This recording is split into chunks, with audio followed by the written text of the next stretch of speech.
আসসালামু আলাইকুম ভিউয়ার্স, ছোট্ট একটি গল্প শোনাবো। এক লোক একটি প্রাইভেট কোম্পানিতে চাকরি করতেছিল। তো ওই কোম্পানির মালিকের সাথে ওনার সাথে ভালোই মোটামুটি একটা বন্ডিং ছিল, কাজকাম ভালোই চলতেছিল। তো হুট করে 2-3 দিনের জন্য কোম্পানি থেকে গায়েব। 2-3 দিন ধরে ডিউটিতে আসে না। 2-3 দিন পরে যখন ও ডিউটিতে আসলো, কিসের জন্য গিয়েছিল, কোথায় গেছিল, মালিকও জিজ্ঞেস করে নাই, আর ওই কর্মচারীও তাকে বলে নাই। তো মালিক ভাবলো হয়তো বা আমার এখানে ওর বেতনে পোষাইতেছে না, অন্য কোথাও হয়তো বা ইন্টারভিউ দেওয়ার জন্য গেছিল, হয়তো বা আমার এখানে আর কন্টিনিউ করবে না, অন্য কোথাও চাকরি করবে। তো এই ভেবে পরের মাসে যখন ওনার বেতন দেওয়া হইলো, বেতনের সাথে কিছু টাকা অ্যাড করে ওনার বেতন বাড়িয়ে দেওয়া হইলো। এরকম করে কিছুদিন যাচ্ছিল। কিছুদিন পরে হুট করে আবার গায়েব। 2-3 দিন যাবৎ অফিসে আসে না।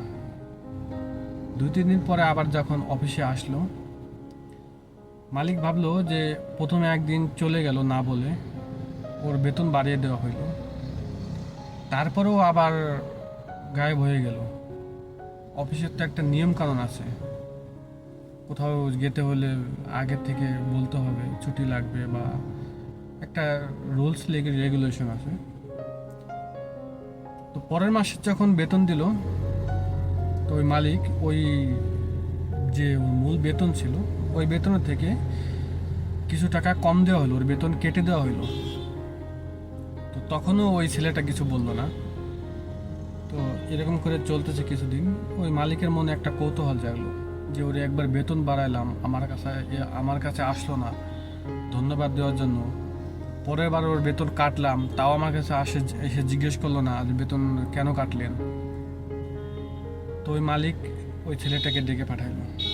তো ওকে বললো যে তুমি যে একবার চলে গেলা, বেতন বাড়ায় দেওয়া হইলো, আবার যে ফেরত আসলা, বেতন কমায় দেওয়া হইলো, এই দুইটাই যে কিসের জন্য করলাম, আমার কাছে তো একবার এসে তুমি জিজ্ঞাসা করলা না, এর কারণ কি?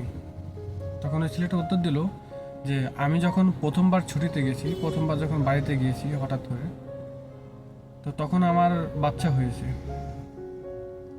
তো আপনি যেই বেতনটা আমাকে বাড়িয়ে দিয়েছিলেন, এটা আমার বাচ্চা ও রিজিকটা নিয়ে আসছিল দুনিয়াতে।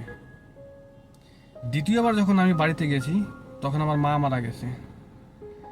তো আমার মা চলে যাওয়ার সময় আপনি যে আমার বেতন যে কাইটে দিয়েছেন, আমার মা তার রিজিক নিয়েই চলে গেছে। তো এই কথা শুনে তো মালিক আশ্চর্য হয়ে গেল।